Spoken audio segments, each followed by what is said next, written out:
এদের একটা কমন সমস্যা, সব সময় বলে যে তুমি না আমাকে আগের মতো ভালোবাসো না, তুমি না আমাকে আগের মতো ভালোবাসো না। এই ভালোবাসো না বলতে বলতে বাংলাদেশের জনসংখ্যা এখন 40 কোটি।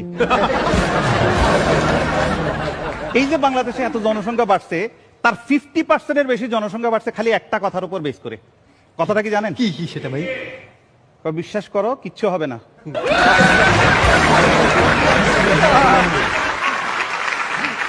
আসলে পুরুষ মানুষকে নিয়ে একটু কথা বলবো। পুরুষ মানুষরা আসলে খুবই অসহায়, কারণ তারা রাগ করে বাপের বাড়ি যেতে পারে না। পুরুষ মানুষরা সব সময় ছাত্র, মা মনে করে বউ শিখাই দিছে, বউ মনে করে মা শিখাই দিছে। ছোটবেলা মা বলে বাবু তুমি কিচ্ছু বোঝো না, বড় হওয়ার পর বউ বলে তুমি কিচ্ছু বোঝো না, এখন বাচ্চা কাচ্চারা বলে বাবা তুমি কিচ্ছু বোঝো না। পুরুষ মানুষ তো এটাও বুঝে না যে তার বোঝার ঠিক বয়সটা কখন।